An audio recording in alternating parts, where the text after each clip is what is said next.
New Tome info, some new UI information, and closure on the leaks. All of that and more in today's video. Kings and queens, welcome back to the channel. I hope you're all having a fantastic day and you're doing well. Let's go ahead and jump straight on in to all the information that we have for you guys today. So it is confirmed that the next tome has its characters revealed to us. Dead by Daylight have posted a little announcement on their Twitter, essentially saying that the new tome will be coming out tomorrow.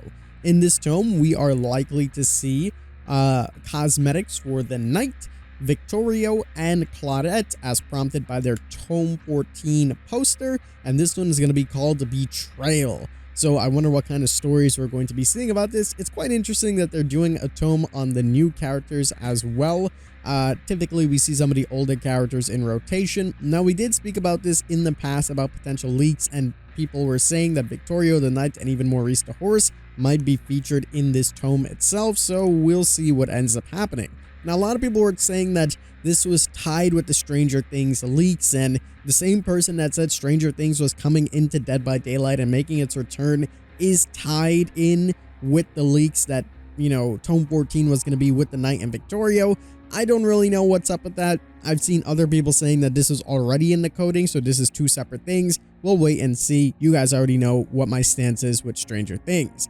So with that being said, they said that this is going to be coming soon, which again, I believe it's likely tomorrow, or it might be Wednesday. They've been doing some of these tome updates on Wednesday, which means that we possibly could see the mid-chapter update coming out tomorrow with all of the new UI and night changes, etc. And then on Wednesday, we could see all of this stuff coming into the game. On top of that, the Dead by Daylight Twitter, that is for Japan, if I'm not mistaken, has tweeted out basically saying that there's going to be a new chapter update that's going to be coming out. And they said that generator progress is going to be something that's going to be incorporated on this new UI coming in the future. And that is actually pretty massive. So generator progress, you know exactly what generator has the most progress, is a lot of information. Now, this is the same amount of information that you would get if you were playing on a Swift, so they're basically buffing solo queue to the Swift level. So now, if a Steve, a Dwight, whoever's on the gen, and they're about 90%, and then the killer starts chasing them, you see that they're being chased,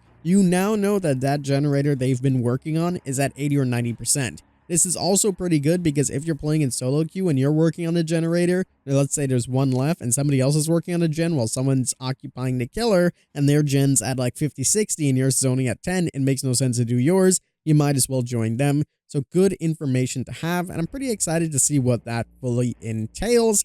And one that actually is going to be coming out. I feel like they're going to be adding a lot of different new UI features coming in the future now that they finally have the system incorporated, and it will make solo queue a lot nicer. I'm assuming sometime in the future we might get some killer buffs to balance out some of these things, or maybe some killer changes, because you know everyone's going to be complaining. Nonetheless, I'm happy for these changes, and I can't wait to see how it's going to affect the game.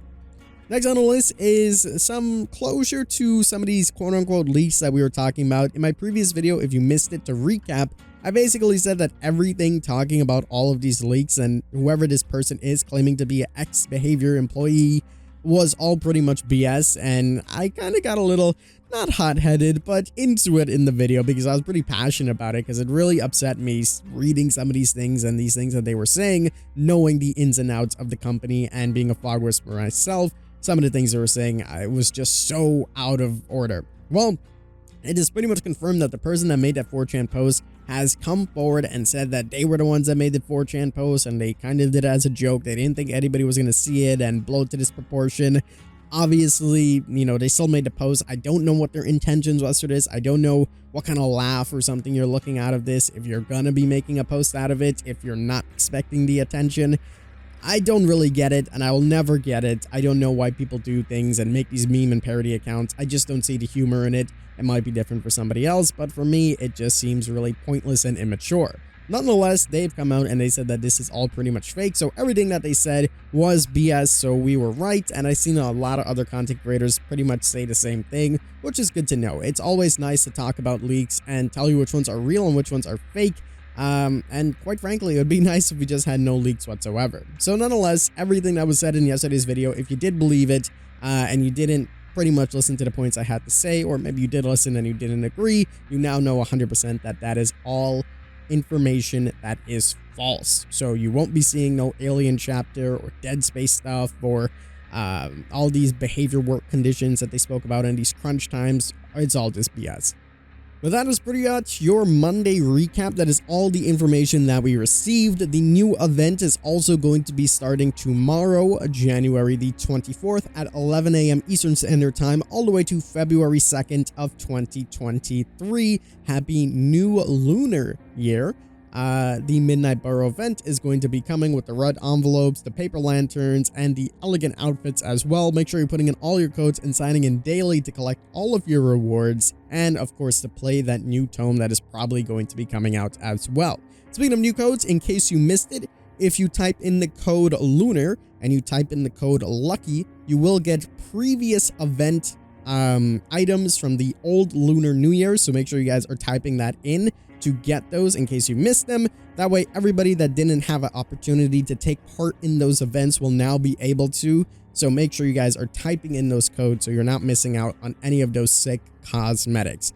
I'm gonna leave this video off by showing some awesome images that Dead by Daylight have shared on their Twitter page with some fantastic artwork. Credit to all of the creators. These look absolutely phenomenal, and I just wanted to share them with you because masterpiece. I love artwork, so they're absolutely fantastic. Anyways, that is going to do it for me. As always, I'm your host, The King. I tip my crown to you guys, and we'll see you in the fog. Take care, everyone.